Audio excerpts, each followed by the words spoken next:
dear students.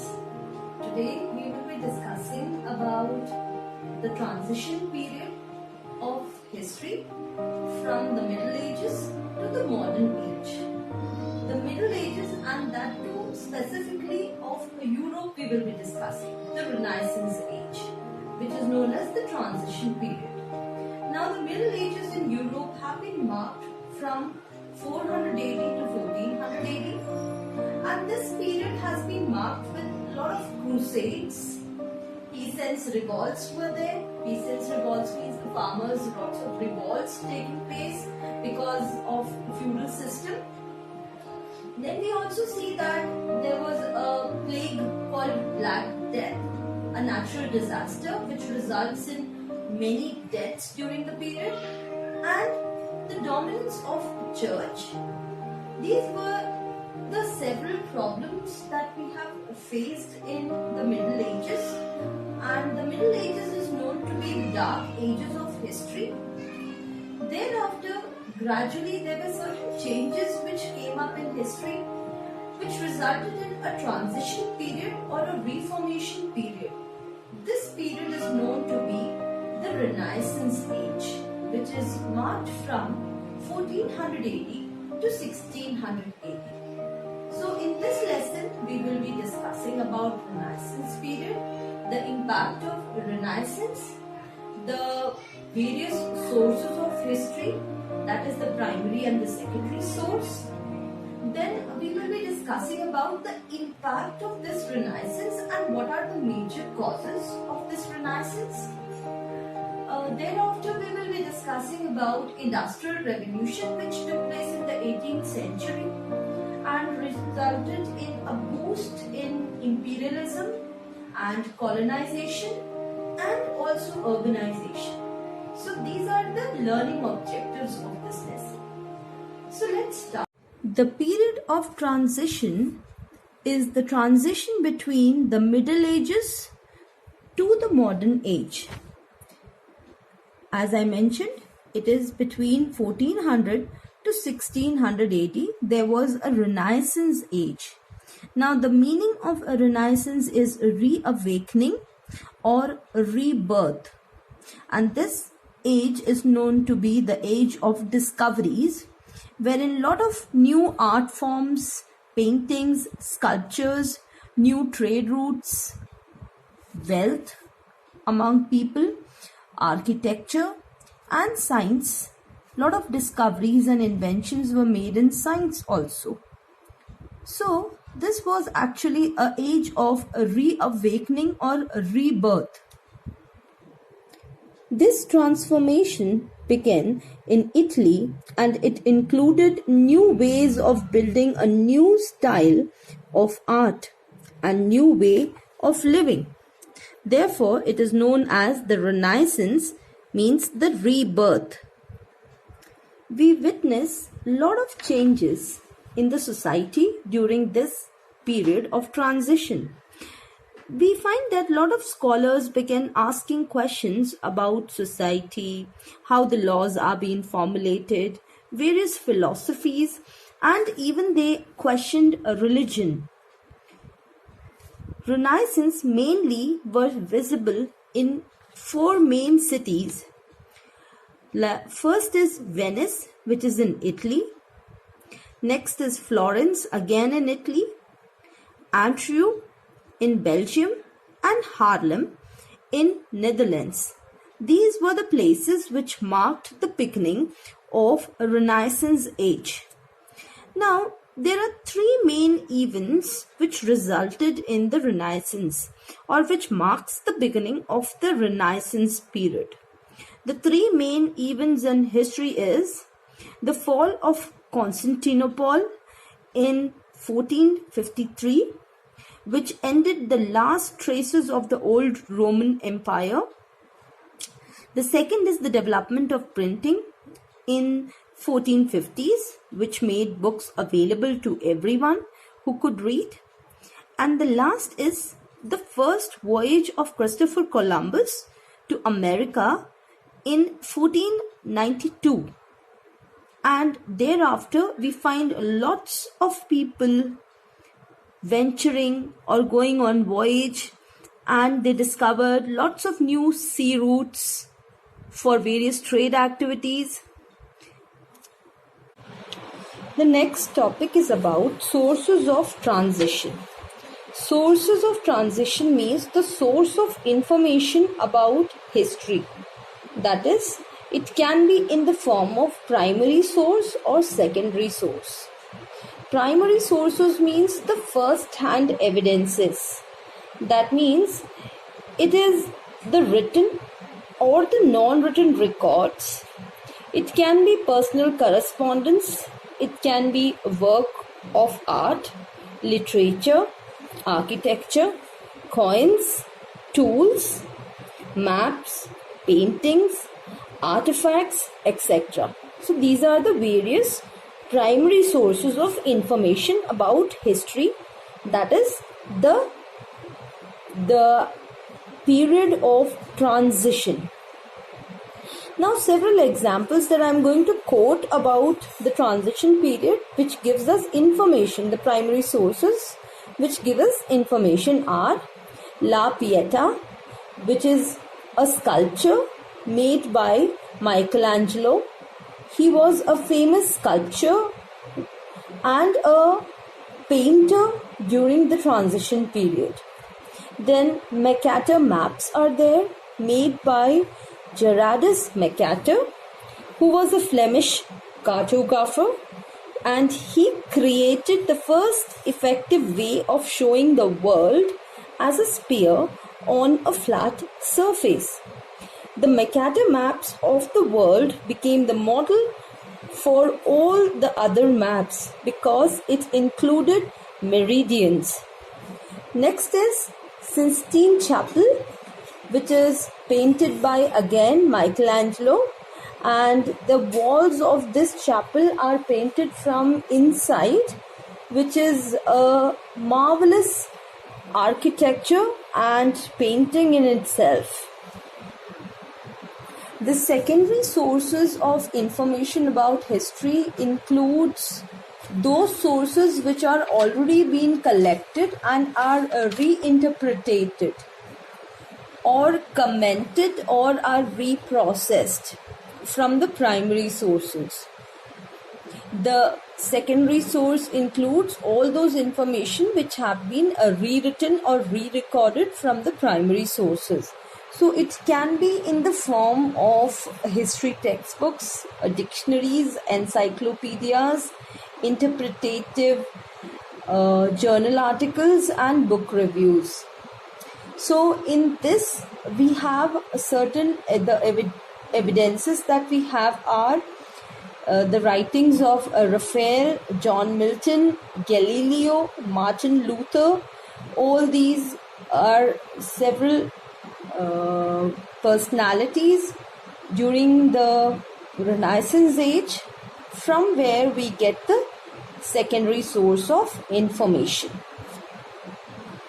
Now, let us discuss the major factor responsible for Renaissance. Out of the several factors that we have, we consider print revolution as the major factor which resulted in a transformation or this Renaissance age that we have. Now, the first reason why print was considered as the factor for Renaissance it popularized the idea of Enlightenment thinkers. The writings provided a critical commentary on tradition, superstition, and despotism. Despotism means the absolute powers by the kings, which were enjoyed by the kings. So, people, and especially certain scholars, thinkers who were there, that is like Voltaire and Rousseau, these people changed perception, which resulted in a new way to look at things. They questioned the traditions, superstitions, and they wrote about books, wrote all these informations in books, and these books, when they were being read, people started asking questions. People started raising several kinds of questions in public, and all this transformed the life of people. It changed their relationships to information and knowledge, and even people started questioning the authorities. The overall perception changed about several public issues or public topics. The second point here is it created a new culture of dialogues and debates. The values and the norms existing in the society were discussed in public, and this resulted in a social revolution. The third point over here is, because of print revolution, it resulted in an outpour of literature that mocked the royalty and criticized their morality. Large areas of the world were completely unknown to people of medieval Europe. So by the 1450s, we see lots of traders of Europe. They started traveling on going on voyages and discovering various places across the globe. This also resulted in lots of new inventions. We see discoveries, improvements in the map, use of astrolabe. It is a body which studies an instrument which studies the altitude of celestial bodies. The period also saw many new ideas and challenges to old beliefs. There were lots of power struggles between the king and the parliament to form a democratic government. We see lots of new inventions, like telescope was being invented, new discoveries like gravity was discovered, revolution of earth. Then there were great scientists like Copernicus, Galileo, Newton, who challenged the old ideas, and a new freedom of thought began to shake the foundation of the society. So the Renaissance spirit of inquiry led even to the religious reform movement in the Catholic Church. This movement, led by Martin Luther, a Christian priest, was called the Reformation, which is a religious reform movement. All this resulted because of various inventions, various discoveries which questioned the actual base or foundation of the society. The next topic is about Industrial Revolution, which took place in the 17th and the 18th century, wherein we see lots of merchants from various towns of Europe. They began to move to the countryside, wherein they gave money to the peasants and artisans and asked them to produce for an international market. With this expansion of world trade, and this resulted in acquisition of colonies in different parts of the world, the demand for the goods began to grow. But all the production that we know was done manually. Therefore, there was a need arised, and the need was that there should be certain scientific inventions and discoveries. That was the need of the hour. So this resulted in certain discoveries, certain scientific inventions made towards the end of the 18th century and the beginning of the 19th century, because of the demand for goods were high, and led to change from manual work to machine work, and from domestic system of production to a factory system of production. All this resulted because of the invention of a steam engine, which was invented by James Watt, and it propelled the Industrial Revolution in Britain and across the world. The Industrial Revolution began in England around 1750 AD, and the reasons why it began in England are: first, because during the 1600s, overseas exploration had opened new markets for England and led to a thriving economy based on money. Then there were lots of new financial institutions such as banks, which gave loans to the business houses and which increased the industrial growth. The most famous was the powerful Bank of England, which was established in 1694. Next is, England had rich mineral resources or natural resources in the form of coal and iron ores, and this was used as fuels, not just fuels, but also could be used to make tools, machines and other products. Next is, lots of scientific improvements were being found in farming during the 1700s, which led to agricultural revolution and which became the base for industrial revolution, as agricultural products were used as raw material in industrial production.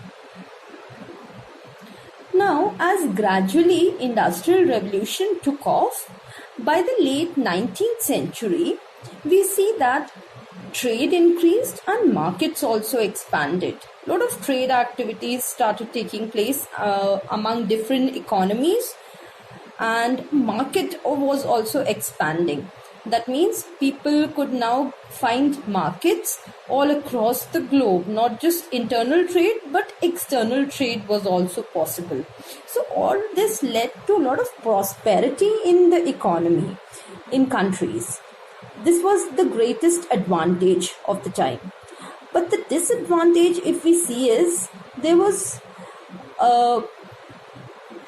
an evil prevalent in the society, that is colonization, and this resulted in loss of freedom of various countries, even loss of livelihood.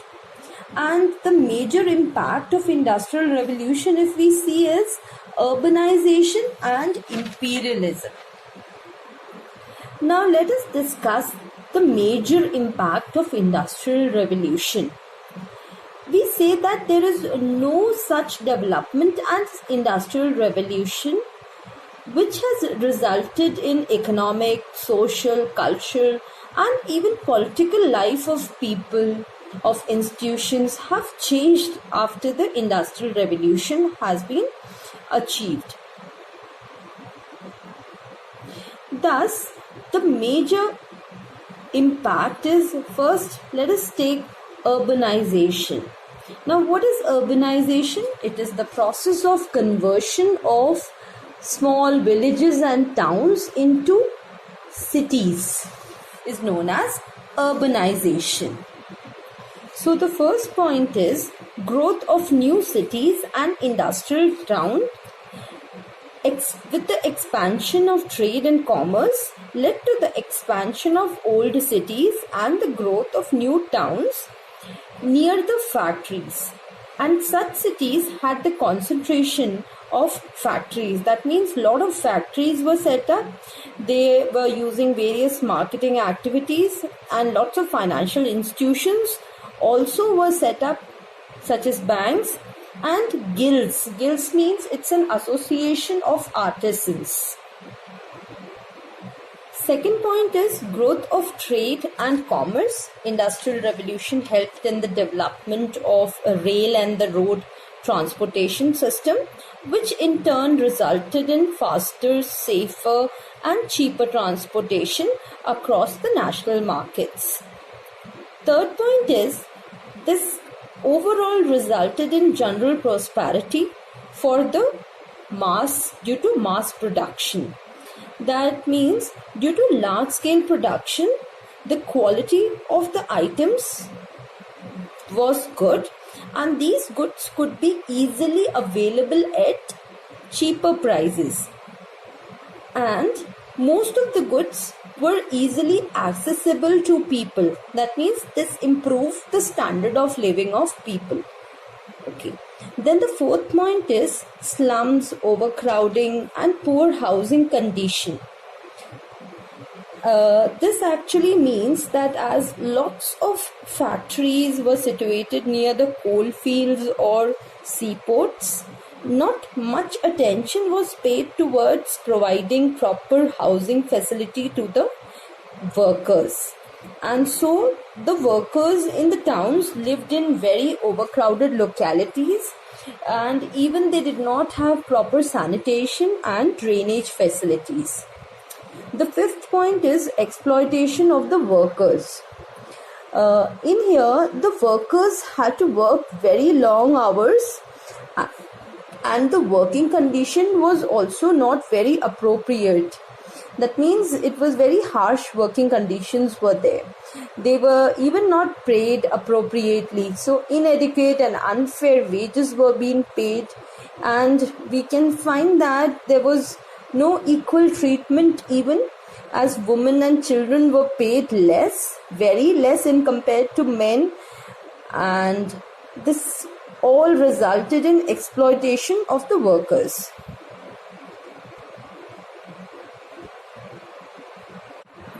The second major impact of Industrial Revolution was imperialism. Now this Industrial Revolution gave rise to capitalism, and capitalism is a system of economy wherein the factory owners or the industrialists, they earned a lot of huge profits, and these huge profits were accumulated with them and they converted it into wealth. The factory workers were merely paid, and this resulted in capitalism, wherein the wealth is accumulated in few hands, and this capitalism resulted in then imperialism. Now what is imperialism? Imperialism means there was this increase in the demand for raw materials, which actually resulted in factories to go out in, or the factory owners to go out in various directions in search for new places from where they can get raw material. So they started exploring and venturing out for new countries. They colonized various countries of Asia and Africa, and resulted in a competitive imperialism. Now, imperialism is a system in which rich and powerful countries controlled and even occupied other nations, wherein they exploited the resources for their own economic and industrial benefits. They even utilized the colonies for selling out their finished products into the market. This created competition and race among various capitalist countries to make various countries or several continents, places of Asia and Africa to bring under their control, where they can establish their colonies. So from 1870s to 1914 AD, we see that lots of continents wherein in Asia, countries in Asia and Africa were brought under imperial power. We see that the Westerners, especially the Dutch, British and the French, they could easily manipulate the local rivalries, and with the help of their modern armies and technology, they easily colonized various Southeast Asian countries. And this colonization has actually brought a mixed result, wherein the economies grew just cash crops or goods that could be sold in the world market, And we can also see that the roads, harbors, and the rail system all improved. Communication and transportation also benefited under the European system.